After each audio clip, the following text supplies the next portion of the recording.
السلام عليكم ورحمة الله وبركاته. ازيكم شباب سنة تالتة؟ يا رب جميعا تكونوا بخير. هنختم بقى النهاردة شغلنا في الرينال بمراجعة على أعلى مستوى مهمة جدا جدا جدا لدرس مهم، سواء أسئلة MCQ أو written، وهو السي كي دي كرونيك كيدني ديزيز. لا يخلو منه أي امتحان. بيجي في الغالب بسؤالين written في الفاينل، وبيكون عليهم حوالي من 8 ل 10 درجات، فيعني أسئلة مهمة جدا جدا جدا. مهم نظبطه من النهاردة عشان نستريح إن شاء الله وقت الفاينل. ناخده كده من ورق الملخص بتاعنا، تقدروا تتابعوا عليه، هو موجود على القناة عندنا. نبدا كده. اول حاجه الديفينيشن. من اسمه احنا بنتكلم في حاجه اسمها كرونيك كيدني ديزيز. يبقى كرونيك يبقى المده بالنسبه لي اكتر من 3 شهور، زي ما كان الاكيوت اورز تو دايز ده اكتر من 3 شهور. طيب كيدني ديزيز يعني انا عندي خلل في وظائف الكليه بشكل بروجريسيف. الابنورماليتيز والخلل ده ممكن يبقى في شكل حاجه من اتنين، ممكن الاتنين سوا او واحد منهم فقط. يا اما يبقى في شكل فانكشنال ابنورماليتي. طب هو ايه وظيفه الكليه؟ الفلتره. يبقى الجي اف ار اقل من 60. لو الجي اف ار اقل من 60 يبقى ده فانكشنال ابنورماليتي. ممكن في شكل structural abnormality. يعني ايه؟ يعني الجي اف ار ممكن يبقى اعلى من 60، ممكن يبقى فوق ال 90 كمان، يعني حاجه نورمال وجميل جدا، مش في اي مشكله. لكن في الكليه structural abnormality اكتر من 3 شهور، زي هيماتوريا، بروتينوريا، وباثولوجي في البايوبسي في العينه، او في الايميجنج زي السي تي مثلا، او تيوبيول ديسفانكشن اعرفه ازاي؟ مثلا بخلل الالكترولايت زي خلل الصوديوم مثلا، او خلل البوتاسيوم، اي خلل في الالكترولايت، او العيان زارع. طب ايه قيمه الكلام ده؟ قيمه الكلام ده هنعرفه في الستيجنج. يبقى انا عشان اقول عيان عنده سي كي دي لازم اكتر من 3 شهور بروجريسيف ابنورماليتي، سواء في الفانكشنال او ستراكشرال. فانكشنال يعني جي اف ار اقل من 60، ستراكشرال زي دول اللي هو اتش و2 بي و2 ان تي. جميل. طيب تعالوا ناخد الستيجنج بعدين ناخد الاسباب على السريع. الستيجنج بقى ده مهم جدا. عايزين نلاحظ حاجات كده في الستيجنج. هتلاقوا مثلا ان هنا جي 1 وجي 2 يعني مختلفين في اللون شويه، يبقى اكيد ليهم حاجه، والباقيين زي ما هم. طيب جي 1 وجي 2 هتلاقي ان هنا جي 1 ده فوق ال 90، بينما جي 2 من 60 ل 89. يعني اكتر من 60 اهو. يبقى مش داخل معايا في الفانكشنال ابنورماليتي، وانما طب داخل معايا ليه بقى؟ عشان عنده ستراكشورال ابنورماليتي. يبقى جي 1 وجي 2 عشان اقول ان العيان دوت عنده سي كي دي لازم لازم لازم بالاضافه للجي اف ار ده يبقى عنده ستراكشورال ابنورماليتي. ده لازم اساسي. يا اما بقى هيماتوريا، يا اما بروتينوريا، باثولوجي مثلا في البايوبسي جي ان ولا اي حاجه قاعده من 3 شهور. ولو انتوا فاكرين في الرايفل، الكريتيريا احنا لسه مراجعينها، الاي اند ستيج رينال ديزيز كانت ايه؟ اكتر من 3 شهور. بيرزيستنت رينال فيلير اكتر من 3 شهور. ليه؟ لان قلت لكم وقتها دخل في سي كي دي. هو ده هي التعريف موضح الكلام ده. فدول كده الجي 1 وجي 2 لازم عشان اقول العيان عنده سي كي دي لازم لازم لازم يكون معاه رينال باثولوجي في شكل ستراكشر ابنورماليتي من اي واحد من اللي احنا قلناه دوت. طيب بعد كده يبقى احنا عملنا هنا فرق اهو. بعد كده جي 3 ايه من 45 59، 3 بي من 30 ل 44، 15 ل 29، وجي 5 اقل من 15 او يكون العيان بيغسل، ده جهاز الغسيل، سواء بيغسل او جي اف ار اقل من 15 بحطه ساعتها جي 5. الكلام ده مهم طبعا، مهم جدا جدا جدا. بيجي في الام اس كيو يقول لك واحد مثلا الجي اف ار بتاعه من 30 ل 44، او مش هقول لك كده، يعني اقول لك مثلا ايه 35، ده ستيج ايه، فتقول ده جي 3 بي، وهكذا. فمهم جدا نحفظ الستيجنج ده، مهم. وبيجي على فكره اسئله ريتن، مره جه قبل كده ريتن. طيب ده كده بالنسبه للستيجنج. تعالوا بقى ناخد الاسباب. الاسباب طبعا هم 6 سهلين، يعني اللي يقدر يحفظهم كده بشكل مباشر: دايابيتس، هايبرتنشن، ايديوباثيك كونجينيتال جلوميريولار ديزيز، وبايلونيفرايتس. اللي يقدر يحفظهم بالشكل ده سهلين. لكن في واحد يقول لك انا مش بقدر احفظ كده، اديني حاجه اعرف احفظ بيها. هقول لك هنحفظهم بالسكيما بتاعتنا بتاعت اي ايتيولوجي اللي لازم تعرفوها عشان هتحل معاكم مشاكل في كل المواد، وهي كونكتيف تيشو از فيري ماسيف تيشو. كونكتيف يعني سي، تيشو يعني تي، از اي، فيري يبقى في، ام من ماسيف، وتي الاخيره اللي هو از فيري ماسيف تيشو. طيب اللي هم دول ايه بقى؟ سي اللي هو كونجينيتال، واحنا معانا هنا بالفعل في كونجينيتال. تي اللي هي تروما، هل في تروما هنا؟ لا، يبقى دي نشطب عليها. اي ممكن تبقى انفكشن او انفلاميشن، انفكشن بايلونيفرايتس، انفلاميشن جي ان اللي هو جلوميريولار ديزيز. طيب يبقى دي معانا مفيش مشكله. في اللي هو فاسكولار معانا طبعا، هايبرتنشن. ام اللي هو ميسيلينيوس، الحاجات اللي مش ليها تقسيمه ممكن نحطها هنا، زي دايابيتس ميليتس وزي الايديوباثيك. طب تي الاخيره تيومر مش معانا. لكن انت بالطريقه دي حفظت، لكن مش ينفع تنسى الام سي كيو الجايه ديت. ام سي كيو على اعلى مستوى. ايه الموست كومن كوز للسيكي دي؟ هو الدايابيتس ميليتس من البنكرياس، تفتكرها. يليه مين؟ الهايبرتنشن. في ناس تقول لك الاثنين سوا، بس هو كده يعني احفظوها، دي ام يليه الهايبرتنشن، مش ينفع ننسى هذا الكلام. ده كده بالنسبه لاول جزء معانا في المراجعه. تعالوا بقى ناخد الحاجه العالميه والمهمه واللي ناس كتير بتشتكي منها، وهي الكلينيكال بيكتشر بتاعه السيكي دي. ناخدها بطريقه جديده ومختلفه. يلا بينا. لما نيجي بقى نتكلم على الكلينيكال بيكتشر، مهمه جدا. في طريقه عندنا في الكتاب اللي هو مقسمها على حسب المانيفستيشن، ودي شرحناها اثناء الشرح بتاعنا، فاحنا عايزين ناخد طريقه جديده. الطريقه دي معتمده على حاجه كنا درسناها في الانترودكشن اسمها الرينال فانكشن، وظائف الكليه. كان عندنا اكتر من وظيفه. تعالوا بقى نضرب كل وظيفه منهم ونشوف ايه اللي هيحصل. اول وظيفه معانا كانت الويست اكسكريشن، يعني بتخلصنا من الزباله، من الحاجات اللي مش عايزينها. الويست بالنسبه لي منقسمه لحاجتين: توكسنز ودي سموم، او هرمونز. يعني ايه هرمونز؟ تقول لي الهرمونز دي ويست. اقول لك طبعا الهرمونز المفروض ليها وقت معين تشتغله، بعد كده مع السلامه جالك قرار ازاله، اخرجي. طب لو مش بتخرج يبقى هتشتغل زياده عن اللزوم تعمل لي مشاكل. طبعا في هرمونات اكتر من كده بتتاثر، لكن هي مش علينا، مش مكتوبه في كتابنا، فمش لازم ناخد المعلومات الزياده. هنعرف المعلومات دي في اماكنها باذن الله، مش تستعجلوا على الزيادات. طيب نبدا اول حاجه بالتوكسنز. التوكسنز كده بسم الله الرحمن الرحيم. اول حاجه هتعملها، طبعا ده مؤشر خطر التوكسين، اول حاجه هتروح على الكارديو فاسكولار سيستم، هتعمل لي مشاكل. هتمسك كده اول حاجه الغلاف اللي حوالين القلب اللي اسمه بريكارديوم، تعمل فيه ايتس، بريكاردايتس، وممكن يبقى شديد قوي قوي قوي ويقلب بهيموراجيك بريكارديال افيوجن. دي حاجه. كمان التوكسنز ديت بتؤدي الى حاجه اسمها اوكسيداتيف ستريس، يعني بتطلع حاجه اسمها فري راديكال، والفري راديكال ديت عباره عن قنابل. القنابل ديت بتسرع حاجه اسمها تصلب الشرايين، الاثيروسكليروزس. تقول لي مش مكتوبه عندنا في الكتاب. اقول لك بس عندك في العلاج، قال لك العيان هيبقى عنده ديسليبيديميا، يعني خلل في الدهون، فلازم تديله ستاتين. طب تقول لي الديسليبيديميا جت منين؟ من هنا يا باشا. يوريميا عملت اوكسيداتيف ستريس، طلعت فري راديكال، قنابل بتدمر الفيزلز وتسرع من عمليه تصلب الشرايين، وطبعا ميكانيزمات اخرى، بس خدنا ميكانيزم بسيط كده عشان نبقى فاهمينه وفاكرين. الحاجه الاخيره بقى ان التوكسنز ديت ممكن تعمل لك كونجستيف هارت فيلير. تقول لي ازاي؟ ببساطه، لو احنا بصينا كده وشفنا بالشكل ده كده، عندنا في كابيلاري، واتفقنا الكابيلاري هو اللي بيكون مخرم بالشكل ده. طبيعي الدم ماشي بانسيابيه بالشكل ده، مفيش مشكله. وفي هنا فتحات في الكابيلاري، والمفروض ان الكابيلاري بيرميابيليتي اللي هو النفاذيه بتاعته بيكون متحكم فيها عشان مش يسرب ميه. اللي بيحصل بقى ان التوكسنز ديت بتزود حاجه اسمها الكابيلاري بيرميابيليتي، فبالتالي تلاقي بدا يرشح بره الكابيلاري. بيرشح بره الكابيلاري دوت، يعني ممكن يزود فرصه لحاجه مهمه قوي قوي قوي قوي، واسمها بالمونري اديما. فتفهم ان في كونجستيف هارت فيلير. كونجستيف هارت فيلير ده العيان بيجمع ميه في جسمه، لو الناحيه الشمال هي اللي فليرت هيجمع ميه في الرئه. ولما يحصل كمان معانا كابيلاري بيرميابيليتي تزيد، ده هيساهم في زياده حدوث حاجه اسمها بالمونري اديما. فقيمتها بس ان احنا نعرف ان كونجستيف هارت فيلير ممكن تعمل بالمونري اديما. وطب ليه حصل كونجستيف هارت فيلير هنعرفها كمان شويه. وكمان البالمونري اديما ديت من ضمن اسبابها ان ممكن يحصل زياده في الكابيلاري بيرميابيليتي بدون الحوجه الى كونجستيف هارت فيلير. سببها ايه؟ سببها التوكسين. ماشي، فدي بس نقطه مهمه. ده كده بالنسبه للتاثير على الكارديو فاسكولار سيستم. طب ناخد تاثير على الجي اي تي. ايه اللي بيحصل؟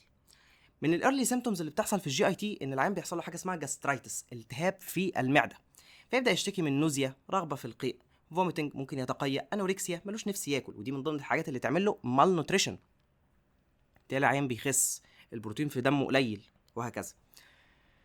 ومن الحاجات المهمه جدا جدا جدا الهاي كاب. الهاي كاب ديت او يسموها الهاي كاف كده وكده، المهم ديت اللي هي الزغطه، دي من العلامات المهمه من الايرلي ساين ومن الايرلي سيمتوم اللي بتظهر على هذا العيان.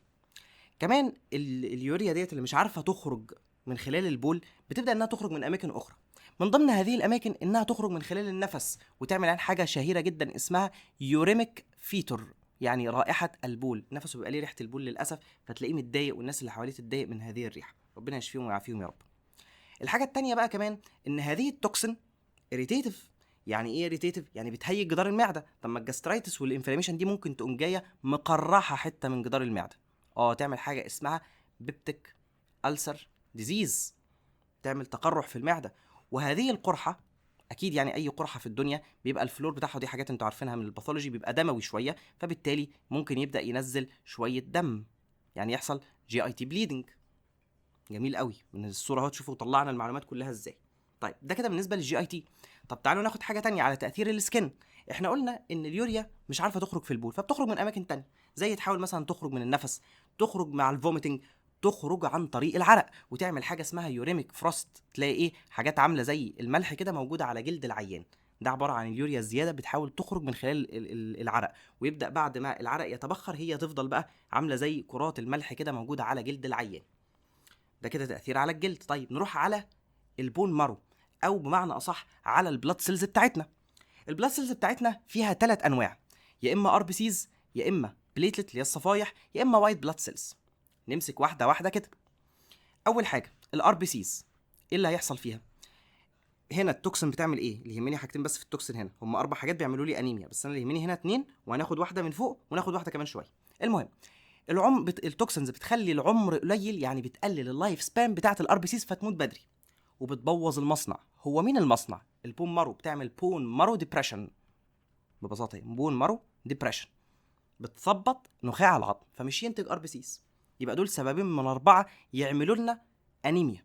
نوع الانيميا في هذا العيان بتكون نورموسيتك نورموكروميك انيميا، وفهمنا نورموسيتك والكلام ده هنفهمه اكتر ان شاء الله في موديول الهيماتولوجي. لكن نورموسيتك يعني الخلايا حجمها طبيعي زي الطبيعي، ونورموكروميك يعني محتوى كل خليه ار بي سيز من الهيموجلوبين طبيعي، لكن العدد بتاعهم هو اللي قليل، وممكن الهيموجلوبين يوصل يبقى سيفير قوي، سيفير يعني ديكريز فيه يوصل الى 4 الى 6، ده حاجه قليله جدا وممكن تبقى لايف ثريتنج وتموت اصلا. طيب ده كده بالنسبه للار بي سيز. نروح بعد كده على البليتلت. هو ايه الاسود ده؟ الاسود ده ببساطه هو التوكسين، عملت كوتنج حوالين البليتلت، حوطت البليتلت، لبستها كده بلطو، فبالتالي البليتلت تبقى مش قادره تشتغل، فيحصل بليتلت ديسفانكشن. واكيد اكيد اكيد الصفايح دي معلومه معروفه ان الصفايح مسؤوله عن عمليه التجلط، فبالتالي العيان هيبقى التجلط بتاعه وحش، فالعيان ساعتها هيشتكي من نزف، ممكن ينزف من الجي اي تي وكمان انتراكرينيال. طب ما هو النزف دوت يعني انا بفقد معاه ار بي سيز. النزف دوت لما افقد ار بي سيز يبقى ده من ضمن الاسباب اللي تعمل لي كمان انيميا. اللوس بتاع البلاد سواء بقى جي اي تي او غيره بيفقدني ار بي سيز وبيفقدني حديد جوه الار بي سيز ديت، فبيدخل العيان في حاجه اسمها ايرن ديفيشنسي انيميا، هنعرفها ان شاء الله في موديول الهيماتولوجي بالتفصيل. طبعا سببها الاشهر يعني هو النزف. ده كده بالنسبه للبليتلت. طيب نروح بعد كده على اخر واحده معانا وهي الوايت بلاد سيلز. اللي بيحصل برضو ان التوكسينز بتقعد تحاوط الوايت بلاد سيلز، تحاوطها كده بهذا الشكل، او تحاوط الوايت بلاد سيلز، تحاوط الوايت بلاد سيلز، تحاوط الوايت بلاد سيلز وكده. المهم وتبدا ان هي تعمل تغير في 2 اف، في الفورميشن والفانكشن، تغير شكلها وتغير كمان الوظيفه بتاعتها، تبوظها. ده حاجه. وكمان المصنع بايظ. يعني ايه المصنع بايظ؟ يعني عدد الوايت بلاد سيلز هيكون قليل، لان البون مارو حصل له ديبريشن، وكمان الليمفويد تيشو حصل لها ديبريشن بالتوكسين. ده كده تجميعة التاثير على البلاد سيلز. نروح بعد كده على التاثير على المخ، وده مهم جدا محتاجين نركز فيه. التاثير على المخ هنا نتيجه زياده التوكسين بيعمل حاجه اسمها ميتابوليك انكيفالوباثي. انا عارف انها مش مكتوبه عندكم لكن مهمه جدا. ميتابوليك انكيفالوباثي دي مميزه، بتحصل سواء مع زياده التوكسين، يعني بتحصل هنا في الرينال فيلير، وبتحصل كمان في الليفر سيل فيلير، وبتحصل كمان مع خلل الالكترولايت والجلوكوز والحاجات دي، فمهمه ان مشكلتها خلل في الايض. المهم الميتابوليك انكيفالوباثي هنا في هذا العيان ليها 3 مراحل. المرحله الاولى بتتسم ب 3 اي زائد دي. 3 اي الاولى هي الاريتابيليتي، العيان تلاقيه قاعد مش على بعضه كده، مش مستريح. الاي الثانيه inability to concentrate، مش قادر يركز. الاي الثالثه والمهمه جدا واللي عليها الصوره الجميله ديت، ان العيان عنده انسومنيا. يعني ايه انسومنيا؟ يعني عنده ارق، مش عارف ينام. ده نتيجه تاثير التوكسين على الهايبوثالاموس اللي فيها مركز النوم، فبيبدا يحصل له حاجه اسمها، ركزوا في ديت، inverted circadian rhythm. circadian rhythm بتاعنا اللي هو الساعه البيولوجيه، ان احنا بننام بالليل وبنصحى الصبح. inverted يتعكس، هو مش عارف ينام بالليل، بينام الصبح. طب هو دي مهمه جدا، مش بس في عيان الرينال فيلير، كمان مهمه في عيانين الليفر سيل فيلير. لو عيان ليفر سيل فيلير محجوز عندك، او عيان كبدي، ربنا يشفي الجميع يا رب، ومصر مشهوره بمرضى الكبد، وتلاقيه مثلا محجوز عندك في المستشفى، انت بتعدي بالليل على العنبر، المفروض العنبر مطفي والناس نايمه وكل حاجه تمام. لو لقيت العيان صاحي وقايم مش على بعضه، عمال يتحرك رايح جاي مش عارف ينام، لا تابع العيان ده كويس، لانه ممكن بدايات هيباتيك انكيفالوباثي. ما هي نفس فكره الرينال انكيفالوباثي، توكسين ممكن يخش في كوما والبروجنوز بتاعه يبقى وحش. فحته الانسومنيا دي والانفرتد سيركاديان ريذم مهمه جدا جدا جدا. شوفوا هي مكتوبه في الكتاب كلمه كده بس، شوفوا اهميتها بقى كلينيكالي عامله ازاي.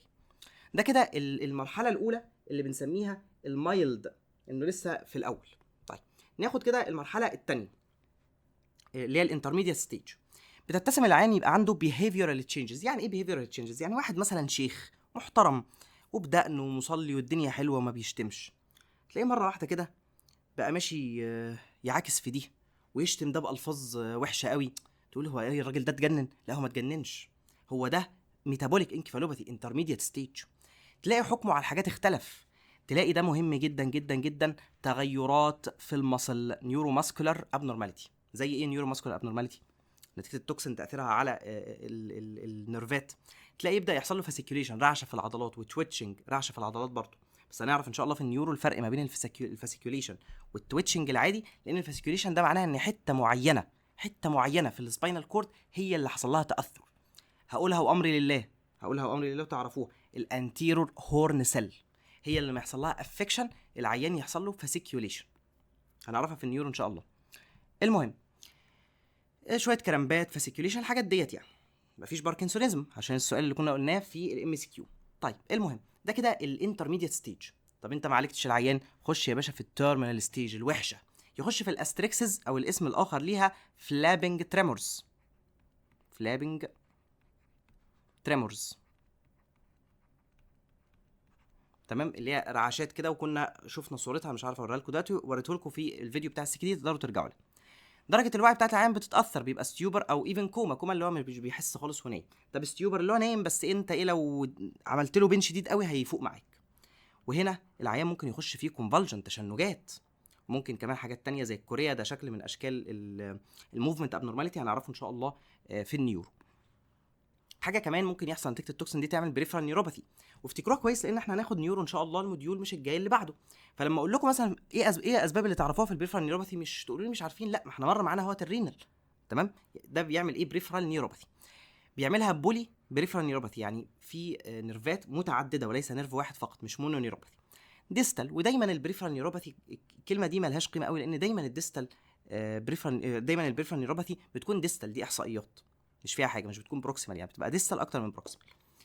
لكن المهم بالنسبه لي هي حته انها بتكون سنسوري، يعني مش موتور ولا اوتونوميك، وانما سنسوري في الاعصاب الحسيه. ممكن العين يشتكي من ريستلس ليج سندروم، دي مهمه، اللي هو العين يحس يقول رجلي مش مريحاني، تلاقيه دايما عمال يهز رجله كده، دي برضو من الحاجات المهمه. ده كده بالنسبه للويست اكسكريشن من ناحيه التوكسينز. طب تعالوا ناخد الويست اكسكريشن من ناحيه ثانيه، وهي ناحيه الهرمونز، اللي هي الهرمونات. زي ايه بقى اللي يهموني هنا؟ اللي يهموني البرولاكتين. والبرولاكتين دوت لما هيزيد ليه تاثير ان هو انتي جونادال هرمون، ضد الهرمونات الجنسيه الاف اس اتش والال اتش، فبالتالي هيدخل عين في هايبوجوناديزم.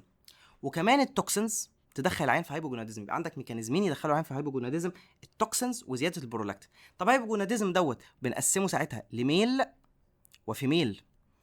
فيميل هتلاقيها امينوريا، الدوره تقطع، مش عارفه تحمل. ميل هتلاقي السبيرمز عنده قليله، اوليجوسبيرميا، هتلاقي التستوستيرون قليل. تمام، هتلاقي عنده امبوتنس اللي هو ضعف انتصاب، وهكذا.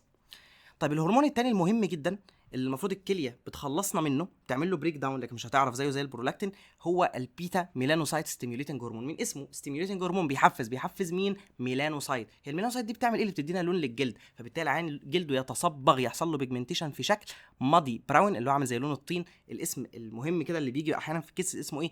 ايرثي لوك، وشه عامل زي الطين، لون الطين بتاع الارض كده، ايرثي لوك. ده نتيجه ايه؟ البيجمنتيشن اللي عمله زياده البيتا ميلانوسايت ستيميوليتنج هرمون. نتيجه ايه؟ نتيجه انه مش عارف اتخلص منه، نتيجه ان الكليه مش قادره تخلصني من الويست اللي في جسمي.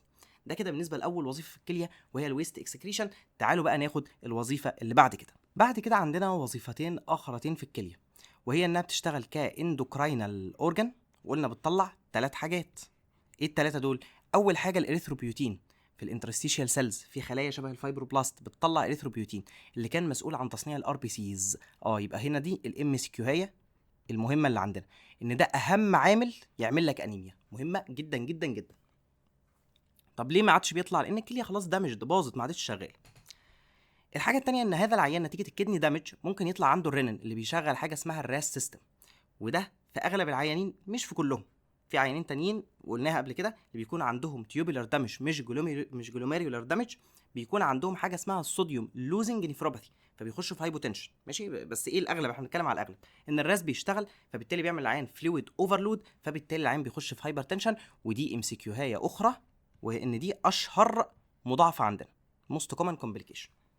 طيب تالت وظيفه عندنا في الاندوكراينال ان هو كان بيأكتف فيتامين دي، يبقى مش هعرف اكتف فيتامين دي، يبقى هخش في مشكله ليها علاقه بالعظم، حاجه اسمها رينال اوستيو ديستروفي مينرال بون ديزيز، خلل في عمليه تعدين العظم. يعني ايه تعدين؟ ان انا احط كالسيوم وفوسفورس في العظم. لان العظم عندنا بيتكون من اوستيويد، دي الاسمنت الاساسي او الطوب بتاعنا، لكن المينرالز ده الاسمنت بقى اللي بيمسك الطوب مع بعضه. الكلام ده خدتوه في الهيستولوجي، ماشي. دي مهم، مهم جدا نركز فيها بقى واحده واحده كده.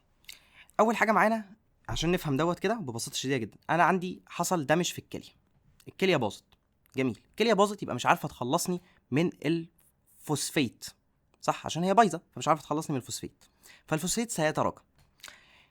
الفوسفيت عنده مشاكل، ان في ريشيو ما بينه وما بين الكالسيوم في الدم، والله واحد منهم زاد هيمسك في التاني ويبدا يرسبه، ما ينفعش يعني واحد منهم يعلى قوي، بيحاولوا ان هم يظبطوا الريشيو ما بينهم. فالمشكله ان الفوسفيت دوت هيقلل الكالسيوم عن طريق ان هو هيمسك فيه ويعمل لي تكورات كده وكالسيوم ديبوزيتس. الكالسيوم ديبوزيتس دي مهمه، ليه بقى؟ لان ديت من الحاجات المتهمه انها بتعمل بيريورايتس، هي والسكندري هايبر بار. جميل، طيب يبقى ده كده حته الفوسفيت. الدمج ده كدني يبقى مش قادره تاكتف فيتامين دي، لان في مشكله في الانزيم اللي موجود في البروكسيمال كونفرتيف تيبيول اللي اسمه 1 الفا هيدروكسيليز اللي بيأكتف لي فيتامين دي، في مشكله فيه، فبالتالي فيتامين دي ناقص. وفيتامين دي ناقص يعني الابزوربشن من الجي اي تي بتاع الكالسيوم قليل، فبالتالي ده ميكانيزم اخر للهايبوكالسيميا. طيب الفوسفيت كمان بيقلل الكالسيوم، والكالسيوم لما بيقل بيأكتف حاجه اسمها السكندري هايبر باراثايروديزم، بيحصل حاجه اسمها سكندري هايبر باراثايروديزم، الباراثايرود هرمون بيطلع عشان يسحب الكالسيوم من العظم ويعوض الهايبوكالسيميا ديت. وكمان الهايبر باراثايروديزم دوت لما بيحصل ويسحب كالسيوم من العظم، العظم بيبدا يطلع ماده اسمها اف جي اف 23. الاف جي اف 23 ديت حلوه في حاجه وحشه في حاجه. حلوه انها بتزود الاكسكريشن بتاع الفوسفيت، لكن مشكلتها انها بتقلل فيتامين دي اكتر واكتر، وليها سبريسيف افكت على الواحد الفا هيدروكسيليز. فبالتالي يعني اختصارا بنعملها ان الفوسفيت لما بيزيد هيؤدي الى نقصان فيتامين دي عن طريق الاف جي اف 23. جميل جدا، يبقى دي الميكانيزمات كده جمعناها. يبقى لو انا بقول لك كده الفوسفيت زاد ليه، دامج دي كدني مش قادره تخلصني من الفوسفيت. طب الفيتامين دي قل ليه، والله من الدمج دي كدني والاف جي اف 23 اللي كان سببه زياده الفوسفيت. طب الكالسيوم قل ليه، نقصان فيتامين دي وزياده الفوسفيت، وحصل سكندري هايبر باراثايروديزم مع نقصان الكالسيوم. ونقف عند هنا، مش لازم نخش بقى في حته الترشري ديت ولا الكلام ده، مش علينا في الكتاب. حته مهمه جدا جدا جدا ورقم مهم، واي رقم بيبقى مهم، ان الجي اف ار لما يقل اقل من 20 ساعتها اتوقع ان العيان هيبقى عنده هايبر فوسفاتيميا، لكن فوق كده غالبا مش هيبقى عنده هايبر فوسفاتيميا. طيب ايه بقى المشاكل بتاعه السكندري هايبر بارا؟ هي بيسحب كالسيوم من العظم، جميل، يعني بيعالج الهايبوكالسيمي، لكن عنده مشكله كبيره وهو انه بيعمل مشاكل في العظم عن طريق ان هو سحب كالسيوم من العظم، فالعظم يبدا يحصل فيه حتت كده تفضى تشبه الاكياس، بيسموها اوستيايتس فايبروزا سيستيكا، او ليه اسم تاني مهم وهو البراون تيومر. ماشي، مهم جدا. اكتر اماكن الكلافيكل والتيرمينال فالنجيس اللي هي السلاميات الاخيره اللي في صوابعنا، واللونج بون. حاجه تانية برضو نتيجه نقصان فيتامين دي ممكن يعمل رينال ريكتس اللي هو الكساح، او اوستيو ماليشيا. طبعا ريكتس ده في الصغيرين، اوستيو ماليشيا اللي هو لين العظام في الكبار. تمام. اخر حاجه بقى ان نتيجه اللي هو الترسب دوت بتاع اللي هو الفوسفيت لما يمسك في الكالسيوم ويعمل كالسيوم ديبوزيتس، بيبدا يترسب في اماكن من ضمنها الفرتبرا. يترسب فين في الفرتبرا كده؟ بيترسب في الحته اللي فوق اللي هو البليت اللي تحت اهو، والبليت اللي فوق، فبيدي شكل مميز كده في الاشعه. دي حاجه اسمها اوستيوسكليروزز، ان حصل سكليروز، حصل نشفان في العظم يعني. وعلى فكره برضو بيحصل الترسب ده في اماكن اخرى من ضمنها البلاد فيزلز، ودي من ضمن الميكانيزمات اللي بتسرع الاثيروسكليروسس. ده كده بالنسبه لهذه الوظيفه بتاعه الاندوكراين.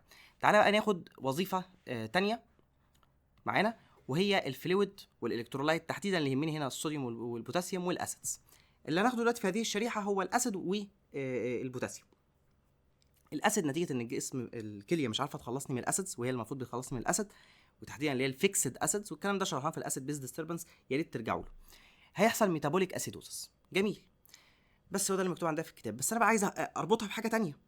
العين ده بيبقى عنده هايبوكالسيميا، واحنا ممكن في ناس عارفين كده يقول لك ايه الهايبوكالسيميا، يعني العين ممكن يحصل له تشنجات، تيتاني بقى وكده. يقول لك لا، اصل الكالسيوم في دمي مقسوم الى نصفين، ايونايزد كالسيوم وده المهم الاكتيف، ونون ايونايزد كالسيوم.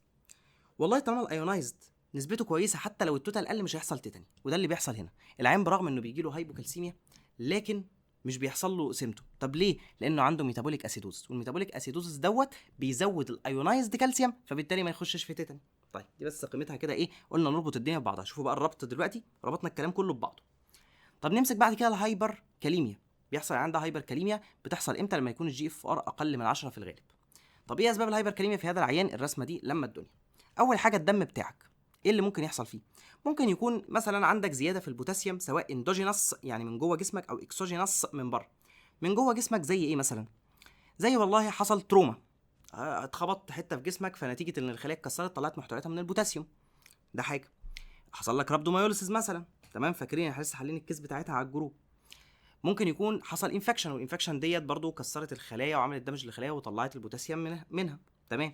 ممكن هنا هو حصل لك هيموليسيس، الار بي سيز اتكسرت وطلعت محتوياتها من البوتاسيوم، جميل جدا، ماشي، ده كده الاندوجينس. طب الاكسوجينس اللي هو انت واخده من بره، ممكن خدت دم متخزن، والدم المتخزن مشكلته في حاجه، متخزن بقاله حبه، الار بي سيز مع الوقت بتتكسر، فلما تتكسر طلع محتوياتها من البوتاسيوم، فبالتالي الستورد بلاد بيكون مليان بوتاسيوم، بيكون مليان بوتاسيوم، عشان الحته دي لما تتكسر الار بي سيز اللي قاعده بقالها كتير هتطلع محتوياتها من البوتاسيوم. طيب ممكن تكون انت خدت ملح بوتاسيوم، ملح فيه نسبه بوتاسيوم عاليه، ممكن خدت ادويه بتحتوي على بوتاسيوم. طيب حاجه تانية بقى في الدم، ممكن الدم يكون اصفر كده. ليه اصفر؟ انا خدتها من لون يعني الاسيد، لان الاسيد بيبقى اصفر، الالكلاين احمر كده، يعني الالوان الشهيره بتاعته. فالاسيدوزس دوت بيعمل ايه؟ بيخرج البوتاسيوم بره الخلايا، الكلام ده قلناه مع جزء البوتاسيوم، وقلناه كمان في الاسيد بيز ديستربنس في اخر الحصص بتاعه المنهج. ممكن يكون في دراجز انت خدتها بتعمل هايبركاليميا، زي الايس انهبيتور. تقول لي ليه؟ اقول لك مش الايس دوت، بلاش الايس بقى، الرينين كان بيعمل ايه؟ كان بيأكتف حاجه اسمها الراس سيستم، اللي هو كان بيأكتف في الاخر الالدوستيرون. والالدوستيرون ببساطه كان بيعمل ايه؟ بيسحب من اليورين صوديوم وميه، ويرمي في اليورين هيدروجين وبوتاسيوم. طب لما انا اوقف ده عن طريق ان انا وقفت الرينين اصلا بالايس دوت، يبقى بالتالي مفيش الدوستيرون، يبقى بالتالي البوتاسيوم اللي كنت برميه في اليورين لا هيفضل في الدم، فيحصل هايبركاليميا. وكذلك انواع دايوريتك كده هنعرفها ان شاء الله في الكارديولوجي، خلاص فاضل ايام على الكارديولوجي، اسمها بوتاسيوم سبيرنج دايوريتكس، يعني مدرات بول لكنها بتحفظ البوتاسيوم مش ينزل في اليورين، فدي ممكن تدخل العيان في هايبركاليميا. ده كده بالنسبه للشريحه الثانيه في الكلينيكال بيكتشر. تعالوا بقى نختم بالشريحه الثالثه على اعلى درجه من الاهميه. الجزء اللي كان فاضل لنا هو الفلويد والصوديوم، وده عشان نحفظه محتاجين نعرف حاجه، ان هنا كل حاجه وعكسها موجود. يعني بيقول لك ان ممكن العيان يبقى عنده فوليوم اكسبانشن اديما، ممكن فوليوم كونتراكشن ديهايدريشن. تقول لي ازاي؟ هقول لك زي ما قسمنا اثناء الشرح، قلنا ان اول كلمه دي معلومه، او اول سطر ده معلومه عامه، بعدين في فقرتين تيوبولار دامج، بعدين اخر فقره دي جلوميريولار دامج. لو حصل عندك جلوميريولار دامج، الجلوميريولاي هي اللي حصل لها دامج، الجي اف ار بتاعه هيقل ويحصل اكتيفيشن للراس سيستم، فهيبقى من النوع اللي اسمه صوديوم ريتيننج نيفروباثي، وده الاشهر، بيحبس صوديوم، والصوديوم بيحبس وراه ميه. وكمان لو زاد الانتاج بتاعه من الصوديوم يبقى حبس صوديوم، والانتاج كمان بتاعه زاد، يبقى العين هيخش فيه هايبر ناتريميا، وهيخش فيه كونجستيف هارت فيلير واديما، هيحبس ميه كتير معاه. تمام، فدي كده تفسيرها على جنب. طب ممكن العين يبقى يدخل في شكل تاني اسمه تيوبولار دامج. يعني ايه تيوبولار دامج؟ يعني حصل الديزيز اثر على التيوبيول اكتر، فبالتالي التيوبيول باظت، والتيوبيول لما باظت ما عادتش قادره تمتص الصوديوم من اليورين، فبالتالي حصل له نوع اسمه صوديوم لوزنج نيفروباثي. حلو الكلام. فده بيعتمد اكتر بقى وقتها مع الوقت، لما التيوبيول دي بتبوظ بتبدا ان هي لا هي قادره تمتص ولا قادره تدايليوت اليورين اكتر، بيبقى ملهاش لازمه، مجرد انبوبه كده ثابته. بيعتمد وقتها زي ما شرحنا في الحصه الاساسيه، ويا ريت ترجعوا للحته ديت هناك، عشان بس مش عايز ان انا ازود وقت الفيديو. بيعتمد على الووتر انتيك بتاعه. والله لو كان الووتر انتيك زياده، هذا العيان هيجمع ميه. والله لو الووتر انتيك بتاعه كان قليل، هذا العيان هيخش في دي هيدريشن. تقول لي ليه؟ هقول لك لانه بيوصل في الاخر لمرحله ان التيوبيول دي بقت انبوبه بس، بتخرج كميه معينه من البول كل يوم، ملهاش علاقه بحاجه تانية. حلو، يبقى ده كده ايه الحته الملعبكه. سيبكم من كلام الكتاب، مجرد تفهموها بهذا الشكل هتلاقوا الكلام سهل، هي ما بتجيش ريتن ولا حاجه، هي مجرد يعني ايه انها تتعرف كده عشان الام سي كيو لو جت يعني. وطبعا لو الميه بتاعته دي زادت وهو بيفقد صوديوم، يبقى بالتالي اتوقع ان هيبقى عنده هايبوناتريميا، اسمها دايليوشنال هايبوناتريميا. لكن لو كانت كميه الميه بياخدها زي الكميه اللي بيفقدها في اليورين، العيان ساعتها ممكن يحصل له هايبر فوليميا. تمام، ممكن نتيجه ان هو مش قادر يخرج الميه اصلا، يعني الكليه بتاعته بايظه، لكن في الاول وفي الاخر هيكون محتوى الجسم من الصوديوم طبيعي، فهيكون عنده حاجه اسمها نورموناتريميك هايبر فوليميا. النورموناتريميك ان ايه؟ ان الصوديوم محتواه طبيعي ما فقدش منه حاجه. تمام. ده كده بالنسبه للحته بتاعت ايه التيوبولار دامج والكلام دوت يعني. ماشي، هي بس معقده في الكتاب كده، وزي ما قلت لكم تقدروا ترجعوا لها الفيديو الاصلي، كنت شارحها بتفصيل شديد شديد شديد عشان نبقى فاهمينها مع الزيادات، لكن هنا ايه ده كافي قوي ان احنا نبقى عارفين. طيب اخر حاجه بقى، حاجتين كنا نسيناهم كده مش لقيت لهم تقسيمه، اللي هو الاذر سكين مانيفستيشن، زي حاجه اسمها هاف اند هاف نيل، ملهاش تفسير. النيل بيبقى نصه العلوي ريتش براون، والنص السفلي بيبقى مبيض. وحاجه اخيره اسمها بيرفوريتنج ديرماتوزز، كنا شرحناها ايه في فيديو صغير كده هتلاقوه على اليوتيوب. نروح بعد كده على الانفستيجيشن، والانفستيجيشن دي تاليف، يعني بقعد اطلب له اي حاجه تيجي على دماغك اطلبها، هتلاقوا مكتوب عندكم في كتابك اي حاجه تيجي على دماغك تطلبها. لكن اللي انا عايزك مش تنساه هو ان في تقسيمه اسمها لاب وايميجنج وبايوبسي اللي هو الهيستولوجي. حاجات بقى معينه، اللاب ما تنساش عشان الام اس كيو ان الاي اس ار مش مفيد في هذا العيانين. ليه؟ لان الاي اس ار بيعلى كده كده في حالات السيكي دي، فمش مفيد ان انا اشخص بيه مثلا ان الاي اس ار ده يعني ده اصلا حاجه اسمها اكيوت فيز رياكتنت، بتعلى في اي تيشو انفلاميشن او تيشو دامج سواء كانت اكيوت او كرونيك، زيها زي حاجه اسمها السي رياكتيف بروتين اللي هو السي ار بي، واشياء اخرى مش عايزين يعني نتكلم فيها. المهم ان انا هنا مش هقدر استفيد بيه مثلا انه يشخص لي الاسباب اللي بتعمل انفلاميشن، يعني مثلا الجلوميرولونيفرايتس هنا انها السبب بتاعه السيكي دي. ليه؟ لانه كده كده اصلا بيعلى في السيكي دي، وكده كده بيعلى في حالات البروتينوريا، فمش مفيد هنا. تمام. والممبرينس نيفروباثي بكشف عنها بحاجه اسمها الانتي بلاتو ار، وده كنا قلناه، ده اللي هو الانتيجين اللي بيكون على سطح البودوسايت اللي بتيجي تمسك فيه بقى الانتي بودي، انا بدور عليه بقى. ماشي، ده اسمه يعني بس عشان الام اس كيو. وفي الايميجنج الطبيعي ان الكليه هيكون حجمها صغير، ده الطبيعي، ما هيبقى سكارنج وتكسير فيها وكده. طب امتى الاقيها لارج؟ لو في حاجه اترسبت جواها. ايه وام ايه ده الاميليدوزز، والام الميلوما اللي هو نخاع العظم، ربنا يعافينا يا رب، اللي هو سرطان نخاع العظم. بيبقى فيه البنزوجينز بروتين دي بتيجي تترسب وتعمل انفلتريشن، وكمان الخلايا السرطانيه تيجي تعمل انفلتريشن في الكليه، وبالتالي تكبر حجم الكليه، دول بيعملوا انفلتريشن للكليه. الادلت بوليسيستيك كدني، سيستات كتير في الكليه اكيد هتكبرها يعني. دايابيتس، ليه؟ كان في ابنورمال بروتين اللي كان اسمها كيملشتيل ويلسون نديولز بتترسب وتبدا ان هي تكبر حجم الكليه شويه. لو لقيت الكليه اسيمتري، واحده كبيره واحده صغيره، يبقى في واحده اسكيميك اكتر من الثانيه، ده في حالات الرينو فاسكولار ديزيز زي الرينال ارتري ستينوزس، ففي واحده وصل لها دم، واحده لا، اللي مش وصل لها دم كويس بتبدا انها تظهر طبيعي انها بتضمر مع الوقت. وبس عشان الام اس كيو كده، ان لو انا عايز اشوف السكارنج والفايبروزس في الكليه ممكن اشوفه بالالترا ساوند، بس بيتر ذان الترا ساوند حاجه كده ايه حديثه شويه يعني، بتبقى بالطب النووي اسمها ايزوتوب سكان. بس نعرف كده ايه الام اس كيو دي. كده خلصنا كلينيكال بيكتشر واغلب الانفستيجيشن. تعالوا بقى نختم الدرس بتاعنا بحته الانفستيجيشن اللي فاضله ونخش في التريتمنت على طول. لما نيجي بقى نبص على الهيستولوجي، ومقصود بيها هنا البايوبسي. امتى اعمل بايوبسي في عيانين السيكي دي؟ لو كان بروجريسيف ديزيز عمال يتقدم ومش بيقف، وفي 3 امراض، الثلاثه دول اي كي اي لا تستجيب للعلاج.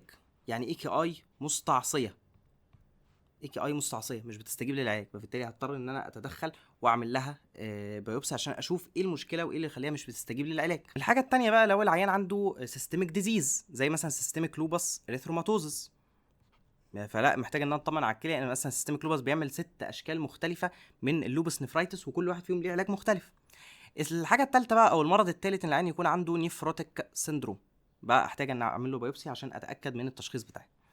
طيب حاجتين بقى خاصين بالسكر شويه مهمين جدا لازم ان احنا نبقى عارفينهم. لو العيان دايابيتك وستيبل جي اف ار مش بروجريسيف ديكريز ولا حاجه، والبروتين تو كرياتين ريشيو في اليورين اقل من 150، مش محتاج اعمل له بايوبسي، لانها كده كده مش هتغير العلاج بتاعي ولا الريجيم بتاع العلاج، هو الحاله بتاعته مستقره، فمش ليها لازمه ان انا اعرضه لمخاطر البايوبسي. كذلك لو عيان دايابيتك ومعاه ريتينوباثي او نيوروباثي مش محتاج اعمل له بايوبسي لانه كده كده متشخص. هتقول لي ليه؟ هقول لك انا قلت لكم جمله مهمه قوي في الشرح بتاعنا، قلت لو انت عيان لقيت ان عنده عيان دايابيتك ولقيت عنده نيفروباثي، وبصيت على فحص قاع العين بتاعه ما لقيتش ريتينوباثي، اعرف ان سبب النيفروباثي ده مش الدايابيتس، ده حاجه تانية. بييجوا مع بعض، الريتينوباثي بتسبق النيفروباثي قولا واحدا. فلو انت عيان دايابيتس وعنده الحاجات دي، خلاص انت استنتجت ان اللي عنده دوت دايابيتك نيفروباثي مش حاجه تانية، فمش محتاج تعمل بايوبسي. امتى بقى احتاج اعمل؟ لو لقيت حاجه مش طبيعيه فاقول لا ده ممكن ما يكونش دايابيتك نيفروباثي. زي ايه؟ زي حسن، يعني بنعرف كلمه حسن دوت اللي هو الهيماتوريا، تمام. والاس لو كان فيه سيستميك سيمتوم، اعراض بقى اخرى يعني تشككني كده ان لا ان ده مش دايابيتس، مثلا لقيت عنده راش، طب ايه الراش دوت؟ فاهمين؟ بيربرا مثلا اللي هو نقط كده نزفيه صغيره. وكمان لو لقيت عنده نيفروتيك سندروم، لان ده يعني سيفير فورم كده من الدايابيتس، بتبقى حاله متاخره، فممكن ان انا اتدخل لان او اشوفها هي ايه اصلا، ان ممكن ما يكونش السبب الاساسي دايابيتس، لان الدايابيتس بيعملوا في المتاخر مش بدري يعني. ده كده بالنسبه للانفستيجيشن. تعالوا بقى ناخد المانجمنت بتاعنا. المانجمنت بتاعنا بينقسم الى 3 اجزاء. اول حاجه الدايت، وبعدين الميديكال ودي اللي هنشوفها الشريحه الجايه ان شاء الله، واخر حاجه اللي هو الرينال ريبليسمنت ثيرابي اللي هو الدايليسيس او الزراعه، وده بعمله في حالات الاند ستيج رينال ديزيز، وخلصنا منه في الاول كده لوحده. نمسك الدايت. ايه الموضوع؟ قلل المشاكل. بمعنى العين دوت مثلا عنده بوتاسيوم عالي، صح؟ يبقى يا باشا قلل لي البوتاسيوم. عنده فوسفيت عالي، يبقى يا باشا قلل الفوسفيت. عنده صوديوم عالي يبقى قلل الصوديوم، وهكذا. موضوع بسيط. عنده بروتين عالي، قلل البروتين، لكن البروتين بالعقل. بمعنى يعني ما تقللش قوي، قلل بس اديله احتياجه من البروتين، عشان ما تخليش جسمه يكسر البروتينات بتاعته، فبالتالي يزود المشكله ويزود اليوريا اللي طالعه. فانت لا بتقول له ما تاكلش بروتينات كتيره، بس بتديله نسبه معينه عشان ما يكسرش البروتينات بتاعه جسمه، وبالتالي بقى يطلع يوريا، وممكن كمان يكسر بيورينز اللي هي القواعد النيتروجينيه، ويطلع يوريك اسيد، وتدخله بقى في مشاكل هو في غنى عنها. وبلاش تزود المغنيسيوم، يعني كفايه المغنيسيوم اللي هو بياخده في الاكل، ما تزودش اكتر من كده، لان لو زودت ممكن العين يخش في هايبر مغنيزيميا، ودي ليها بعض المشاكل، زي ان هي ممكن تساهم اكتر في دمج للكليه وتزود فرصه اليوريميا، وكمان ممكن تساهم في الديكريز بتاع جي اف ار. فلما تقللها او يعني ما تزودش عن اللي انت بتاخده في الاكل، هتحمي نفسك من هذه المشاكل. طبعا حته انك بتقلل الصوديوم ده مفيد ليه؟ طبعا انت بتقلل الصوديوم يعني بتقلل فرصه العين يخش فيه هايبر فوليميا، يعني بتقلل فرصه الهايبرتنشن. وكمان الصوديوم وهو نازل في اليورين بيعمل دراج وراه. يعني ايه دراج؟ يعني بيسحب الكترولايت معاه، فممكن ياثر على باقي الالكترولايت ويعمل خلل، دي حاجه. وكمان لو هو نازل في اليورين في حالات مثلا اللوزنج.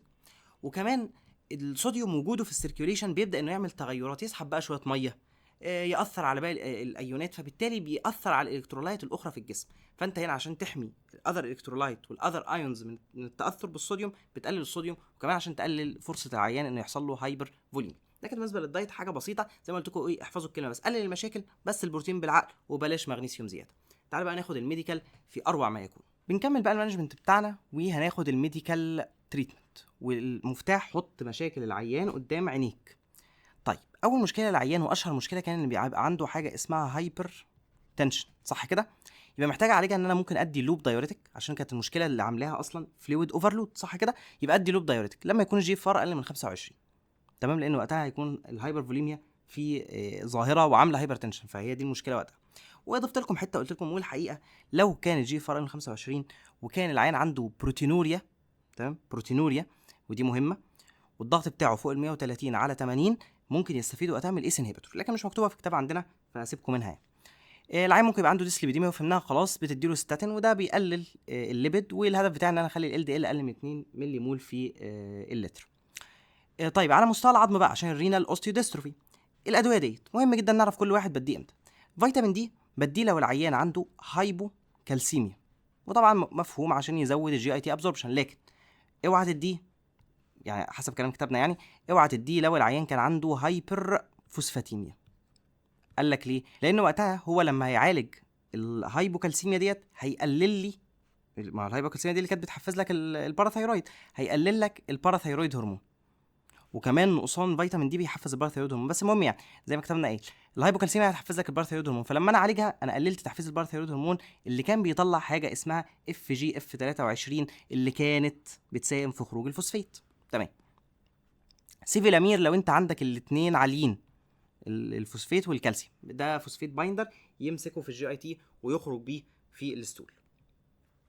ممكن تدي حاجه اسمها سيناكالست. السيناكالست دوت بيعمل ايه؟ ده عشان حالات الهايبر باراثايروديزم، الهدف منه انه بيخلي الباراثايرود هرمون حساسه اكتر للكالسيوم، فبالتالي الكميات القليله في الكالسيوم من الدم تخليها تحس ان في كالسيوم، فبالتالي توقف انتاج الباراثايرود هرمون لانه بيبوظ لي العظم، فبالتالي بديه. ده مهم جدا، عشان كان في حد فيكم سال ليه بندي سيناكالست، عشان انا بوقف بيه الباراثايرود هرمون اللي بيبوظ العظم، لكن مش بديه لوحده، بديه مع باقي الحاجات، ما انا بعالج السايكل من اكتر من مكان، بعالج مشكله الفوسفات، بعالج مشكله الكالسيوم، بعالج مشكله الباراثايرويد، لكن مش بس بعالج الباراثايرويد واقول الحمد لله انا وقفته خلاص، ما العين كده عنده هايبوفوسفاتيميا، عنده هايبوكالسيميا، فدي مشكله.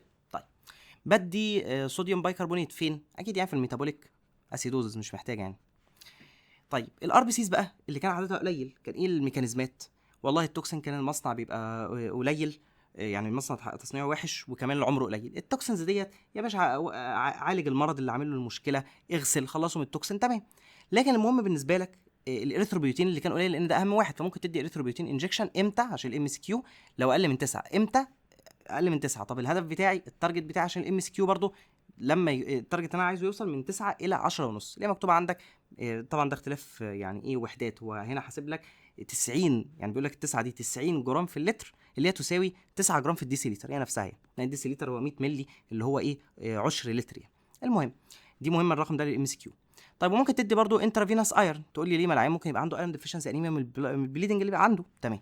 اخر حاجه عندك البليتلت، والبليتلت دي كان بيبقى عليها كوتنج كده من الار بي سيز، انا شلتها ليه؟ لان اديتها دواء بيشيل الكوتنج ديت، بيعكس وظيفه البليتلت. بديه امتى؟ لو العيان داخل عمليات او العيان عنده بليدنج كلينيكال، بينزف بقى بيرجع دم او انتراكرينال هيموريج، بدي حاجه اسمها دي دي اي في بي. لازم تعرفوا الاسم التاني بتاعه، واسمه ديزمو بريسين. على فكره يعني ده انتي دايوريتك هرمون. تقول لي الانتي دايوريتك هرمون ليه علاقه؟ ليه علاقه. انتي دايوريتك هرمون بيشتغل كانتي دايوريتك هرمون، وبيشتغل كمان كحاجه اسمها فازوبريسين، ليه علاقه بالبلاد فيزلز. هنعرف الكلام ده ان شاء الله يعني كاملا في الاندوكراين ان شاء الله. لكن ايه، تبقوا عارفين بس الاسم بتاعه التاني اللي هو ديسموبريسين، ده اللي هو السينثيتيك انتي دايوريتك هرمون. ده كده وصلنا لاخر حاجه في مراجعتنا، جزء السي كي دي. طبعا الام سي كيوهات اكدنا عليها خلاص، مش محتاجين نقولها. اي رقم بالنسبه لك مهم. ايه اهم مضاعفه؟ هي الهايبرتنشن. ايه اشهر سبب؟ هو الدايابيتس ميليتس. جي 1 وجي 2 لازم معاها باثولوجي عشان اقول ان العيان دوت عنده سي كي دي، اللي هو ده طبعا بيكون الجي اف ار فوق ال 60. طبعا قلنا الارقام كلها بتكون مهمه. كده احنا خلصنا المراجعه بتاعتنا.